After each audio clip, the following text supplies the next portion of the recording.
Assalamualaikum warahmatullahi wabarakatuh. Perkenalkan, nama saya Fahmi Samalia dari Prodi S1 Kebidanan, Fakultas Keperawatan dan Kebidanan, Universitas Nahdlatul Ulama Surabaya. Tujuan video ini dibuat untuk memenuhi tugas praktek mata kuliah Fisika Kesehatan dan Biokimia yang diampu oleh Ibu dosen Ima Kurniastuti, STMT. Di sini saya akan menjelaskan tentang pengaturan suhu tubuh. Suhu tubuh adalah pernyataan tentang perbandingan derajat panas suatu zat. Dapat pula dikatakan sebagai ukuran panas atau dinginnya suatu benda. Sedangkan dalam bidang termodinamika, suhu adalah suatu ukuran kecenderungan bentuk atau sistem untuk melepas tenaga secara spontan. Di sini terdapat dua kaidah pengaturan suhu badan. Pertama, kaidah fisika. Yang pertama, di sini terdapat kaidah fisika. Dikenali sebagai kaidah fisik karena pengaturan lebih banyak kepada penggunaan otot-otot tubuh dan secara fisik. Kemungkinan yang akan terjadi di sini, yang pertama di sini terdapat suhu badan tinggi melebihi normal, yang kedua suhu badan lebih rendah melebihi normal. Apabila suhu badan tinggi, termoreseptor akan mentransfer suhu pada kulit dan di otak. Hipotalamus akan berfungsi sebagai termostat untuk mengatur suhu darah yang melaluinya. Mekanisme koreksi akan diarahkan atau dirangsang oleh hipotalamus dengan menggunakan koordinasi tubuh.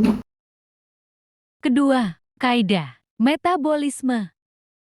Yang kedua, di sini terdapat kaidah metabolisme. Dikenali sebagai kaidah metabolik karena pengaturan lebih pada penggunaan kimia badan daripada secara fisik. Walaupun terdapat pengaturan yang melibatkan otot-otot, hal ini melibatkan peran otot rangka, kelenjar adrenal, dan kelenjar tiroid.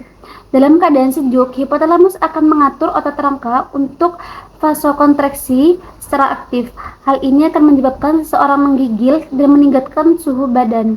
Pada saat yang sama, kelenjar adrenal akan mensekresi hormon adrenal dan non-adrenal, sedangkan kelenjar tiroid akan mensekresi hormon tiroksin. Semua hormon ini bertujuan untuk meningkatkan suhu badan dengan cara meningkatkan metabolisme tubuh.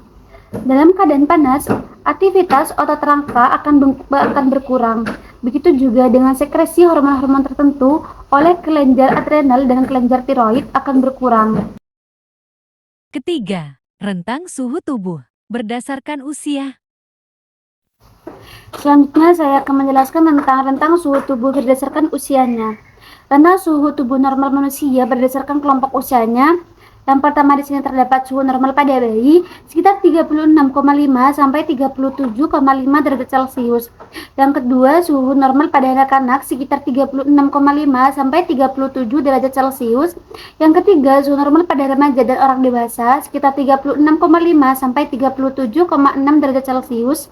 Dan yang keempat di sini terdapat suhu normal pada lansia sekitar 35,8 sampai 36,9 derajat Celcius.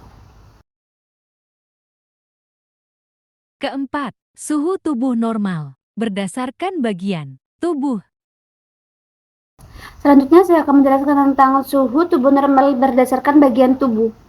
Yang pertama di sini terdapat di bawah ketiak atau metode aksila.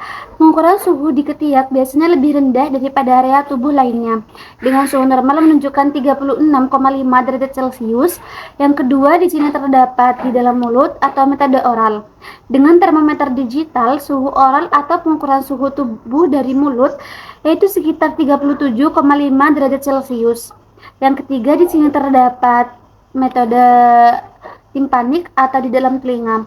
Suhu normal tubuh melalui pengukuran telinga menurut Medical New Today adalah 36,4 sampai 38 derajat Celcius dengan bayi usia 0 sampai 2 tahun, sedangkan bagi anak berusia 3 sampai 10 tahun yaitu 36,1 sampai 37,8 derajat Celcius. Yang keempat di sini terdapat pengukuran dalam rektur atau metode rektal. Suhu rektal biasanya berkisar antara 38 derajat Celcius. Dan yang kelima di sini terdapat termometer dahi atau metode non kontak. Pada pengukuran ini biasanya ada di normal 38,5 derajat Celcius. Kelima, penyakit yang berkaitan dengan perubahan suhu tubuh. Selanjutnya saya akan menjelaskan tentang penyakit dengan perubahan suhu tubuh. Suhu tubuh sangat mudah sekali berubah dan dipengaruhi oleh banyak faktor. Perubahan suhu tubuh sangat erat kaitannya dengan produksi panas yang berlebihan, produksi panas maksimal maupun pengeluaran panas yang berlebihan. Tentunya sifat pengeluaran panas tersebut sangat mempengaruhi masalah klinis yang dihadapi oleh setiap orang. Yang pertama di sini terdapat demam. Demam bisa terjadi disebabkan karena mekanisme pengeluaran panas tidak mampu untuk mempertahankan kecepatan pengeluaran kelebihan produksi panas sehingga mengakibatkan suhu dalam tubuh menjadi tidak normal. Demam merupakan mekanisme pertahanan yang sangat penting. Peningkatan ringan suhu sampai 39 derajat meningkatkan sistem imun tubuh. Demam juga merupakan bentuk pertarungan akibat infeksi karena virus menstimulasi interferon atau substansi yang bersifat melawan virus. Pola demam yang berbeda bergantung pada pirogen. Peningkatan dan penurunan jumlah pirogen berakibat puncak demam dan turun dalam waktu yang berbeda. Selama demam, metabolisme meningkat dan konsumsi oksigen bertambah. Metabolisme tubuh meningkat 7% untuk setiap derajat kenaikan suhu.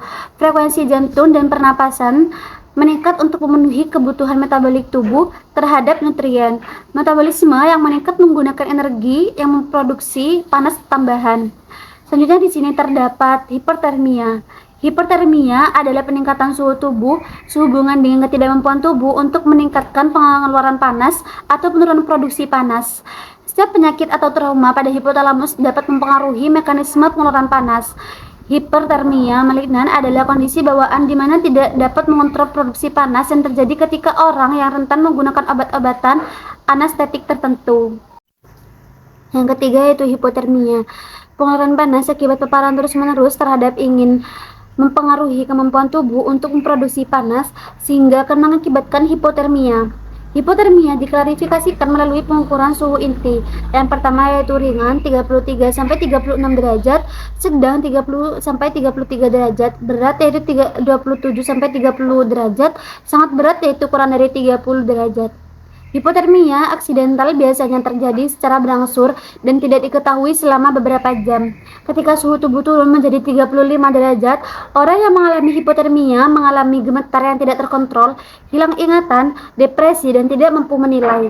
Jika suhu tubuh turun di bawah 34,4 derajat Celcius, frekuensi jantung, pernapasan, dan tekanan darah turun. Jika hipotermia terus berlangsung, distremia jantung akan berlangsung kehilangan kesadaran dan tidak terespon terhadap stimulus nyeri. Yang keempat yaitu kelelahan akibat panas. Kelelahan akibat panas terjadi akibat kehilangan cairan dan elektrolit secara berlebihan disebabkan oleh lingkungan yang terlalu panas. Tanda dan gejala kurang volume cairan adalah hal yang umum selama kelelahan akibat panas. Yang kelima yaitu heat stroke. Lingkungan dengan suhu tinggi dapat mempengaruhi mekanisme pengeluaran panas. Kondisi ini disebut dengan heat stroke.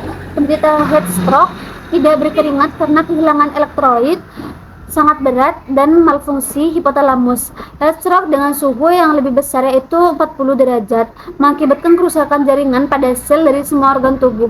Itulah beberapa kondisi penyakit yang disebabkan oleh adanya perubahan suhu tubuh. Adanya perubahan suhu tubuh memang sangat sulit dicegah dan manusia hanya dapat melakukan peminimalisan resiko dari penyakit-penyakit yang berkaitan dengan perubahan suhu tubuh seperti demam, kelelahan, heat stroke, dan lainnya. Hal tersebut bisa dilakukan dengan rajin memeriksakan kondisi tubuh ke dokter secara rutin, mengkonsumsi makanan sehat, berolahraga secara teratur, dan mencukupi kebutuhan tidur.